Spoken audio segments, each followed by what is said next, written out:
Welcome back to Outdoors with Larry Ray, brought to you proudly by Tennessee Wildlife Resource Agency, Barton Power Sports, Sportsman's Warehouse, and Best Care Home Services. Hey, good Saturday morning. Welcome back to Outdoors with Larry Ray on this first Saturday in June, which means that Dave Gabbard, from the formerly of the TWRA, but now retired and on vacation in Las Vegas, is joining us by telephone. And you are still there, right, Dave? Okay. I know it's early out there. The casino's open 24 hours, so I just want to make sure that you haven't left the building. So it tickles me to come out here because really it looks like a zoo out there. Oh, it does? Well, there's all kinds of captured wildlife out there. Yeah, there are a lot of them on the strip right there too. And so, of course, we also have Gene Smith with us, our hunter education guru, as I call him. And Gene is always with us on the first Saturday and the fifth Saturday. Yes, sir. Which, Gene, we will have fifth Saturday in June. We sure will. So you'll be here twice this month. So just brace up for it and everything.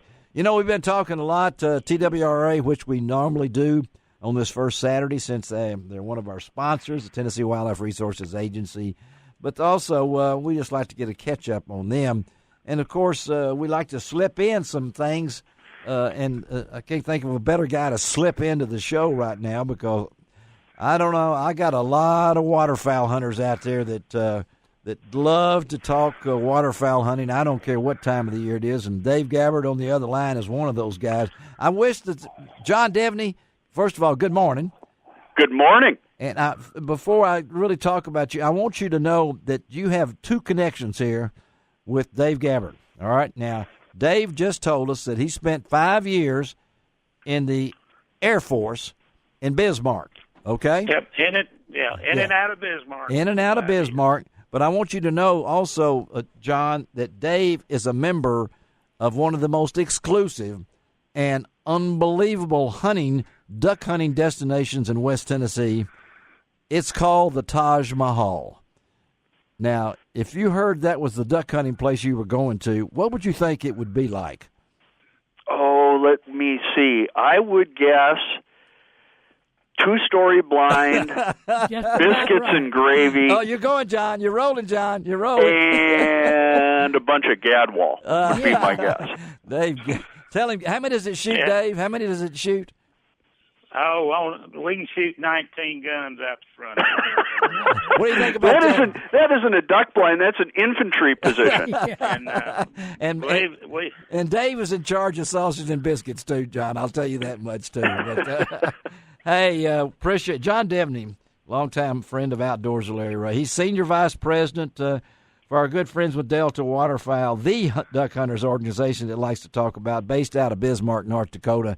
And just reminded me here that come November the 19th, that he will celebrate 20 years with Delta Waterfowl. And, hey, where's that applause button, Greg? Hit that for John. John, we need to have it. There you go. There you go.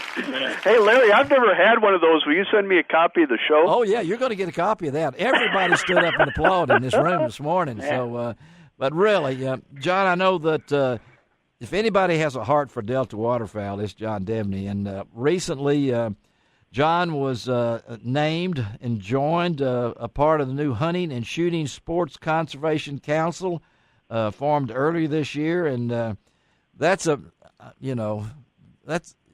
if anybody deserves this, you do, John. Tell our thoughts about this council and being a part of it. Well, Larry, it doesn't have all that much to do with me, frankly. I think it's a recognition that Delta's got a unique sort of vision and mission, and the current administration, as they built, these committees have been around in various permutations for the last several administrations, but when this administration was putting it together, they were overwhelmed with inquiries about people that were interested and willing to serve. Yes. And, I think this is a real credit to the Delta members. And, of course, we've got a hell of a lot of them there in Memphis. Yes. That have helped grow this organization over the past 20, 25 years. And it's I think what it really says is it's a real testament to the fact that, Delta's influence has grown over the years and now is going to be seated at, this incredibly important policy table with two of the most important people in the duck and duck hunting world. That's the Secretary of the Interior and the Secretary of Agriculture. Well, I don't think you can get much more important than those people. And I know we got a lot of Delta waterfowl folks that listen to this show, and we're happy to always have them on the show with us and talk Delta waterfowl. And talk about it, John. You've looked at it now 20 years. Where are you? Are you where you want to be in 20 years? If anybody can tell us the Delta waterfowl growth, talk about that for our listeners. Yeah, well, I mean, Larry, when I started in November '98, we were virtually unknown. I mean, you were kind enough to have us on your show, early on, and when your show was born, and but I think duck hunters have a much better awareness of who we are. When I started in '98, the '96 strategic plan said that the long-term goal for Delta should be to have 20,000 members. Well, I think we're going to close out this past fiscal year, Larry, with 55,000. Wow. Okay. So, I think by a lot of measures, the growth has been incredible and unprecedented and probably shocking. Yes. And, you take this appointment. Yeah. That's something that wouldn't have happened to Delta 2015, 10, or maybe even 5 years ago. But it's Delta's growing weight and influence in a variety of forums is what's got us around that table with a bunch of our good colleagues from the hunting, shooting, and conservation community. When you took this position, John, I know that you're an avid waterfowl hunter, and still are. Anybody that grew up in the area there, because I think you're from Minnesota, if I'm not mistaken. So if you're not a waterfowl hunter in Minnesota, something's wrong with you. Yeah, you're probably either a golfer or a walleye fisherman, both which are substandard pursuits. Oh, did you hear that, Dave Gabbard? You listen to him? Yeah, because we're all of those things and everything. But I know what do you base success? You guys are, where we're located on this show, right? Yeah, You know what surrounds, and we're very close ties with DU. Yep. But you guys took this on yourselves to make something that's. I don't think you guys are in competition. A lot of people say you're nuts. They are in competition. Base that friendship there. Well, I think the longer we're around, Larry, I think that the two organizations have sort of found their complementary roles and niches. Right. Yes. And I mean, Delta's never going to be in the business of delivering big grants, especially big government grants, the way Ducks Unlimited does. Right. They're really good at it. For us to be in that game, it'd be duplicative and inefficient and not very value added. But then there's things that I think that we really are value added at. I mean, I think the work on intensive management, predator management, and hen houses is value added. I think the advocacy for hunting is value added. Yeah. And so I think as time goes along, and I think the relationships, the interorganizational relationships, are much stronger than they've been than in my 20 years, that we're sort of sorting it out amongst ourselves. And the beautiful thing about it is, I think if people sit down and think about it for a minute, if you're hot and sweaty on a Memphis morning, you go into the convenience store to grab something to drink, you're going to grab a bottle of water or grab a bottle of Pepsi or a bottle of Coke. Uh-huh. The beautiful thing about DU and Delta is they can choose to consume the same product. That's right. Yeah. And I think more and more members are understanding the value proposition of Ducks Unlimited and understanding the value proposition of Delta. Well, you've taken it. You're strongly agriculture too, right? I mean, if you look at what we need to do for ducks, especially in this part of the world, and Dave can sort of reflect on this. Yeah. Well over 90% of the ducks that head to you guys each year come off of working farms and ranches. We just talked about that, didn't we, Dave? Right. Before we even went on the segment with you, John, about how important everybody says Bismarck.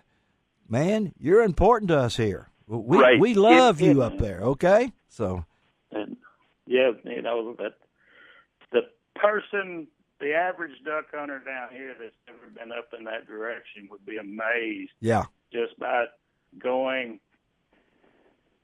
northeast of the Bismarck area, go up through the Devil's Lake area. Oh, yeah. At the number of potholes. Yes. That's what they are, potholes. Yes, yeah. And, well, so tell us what's it looking like then? We're talking potholes. It's June the 2nd. Give us some good news. Well, I don't have a heck of a lot of that. Okay. Well, don't give us anything then. So, the best news for water conditions on the prairie this year, I think South Dakota's improved from what it was over last year. All right. I think North Dakota is going to be a little poorer than last year. Manitoba and Saskatchewan are probably average to.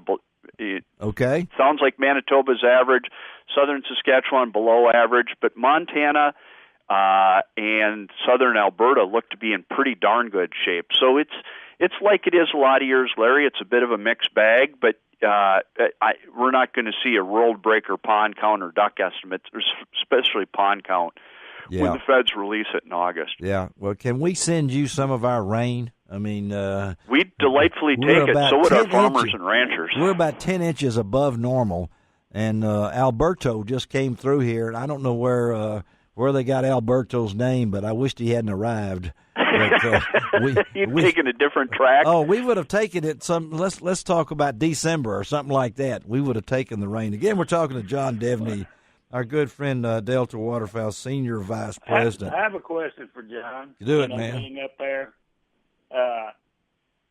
what has the impact of all the energy exploration had up there? And I know most of it was kind of towards the western part of the state. It's a great question. There's been you look at what's happened in western North Dakota. We went from nothing to 1 million barrels a day in a relatively short amount of time. And, that's a pretty expansive industrial development, a place that's pretty rural and pretty wild. And some good folks at the North Dakota Game and Fish said, we should really understand what in the heck's going on. Right. And so there was a big multi-partner project, North Dakota Game and Fish, U.S. Fish and Wildlife Service, Ducks Unlimited, and Delta, and we all sort of had our component roles in it. And we were looking at the nest success piece and looking at duck nest success in relation to well density. Now, the results are still really preliminary, so keep that with a grain of thought. Keep that in your head. But what we found is that the relationship between duck nest success was actually positively correlated with well density. Huh. Okay. So the intensity of development didn't seem to influence duck nest success. Now, that's only one component part, because if there are fewer ducks nesting there because of the disturbance, well, then nest success doesn't matter as much. And if there's issues with ducklings, nest success doesn't mean that much. So, but at least from a nest success perspective, it doesn't look to be having any negative consequence. Good. Okay. And we'll know more once all these results are rolled up here in the next couple of years. Well, we want results now. We can't wait 2 years. I mean, that's we're in today's modern society. Social media right now and everything. So, hey, John, thank you again for being part of Outdoors with Larry Ray over the years. Congratulations on being part of this council. I know that you will fill the gap, and for all you Delta waterfowlers down here in the Mid-South, that's good news. Thank you, John. Have a great day, and we'll talk to you down the road again, okay? All right. Thanks again, Larry, for having us, being such a great supporter over the years. We greatly appreciate it. Thank you, buddy. All right, let's take a break, come right back, and talk a little bit more fishing with Hunter Henley on Outdoors with Larry Ray.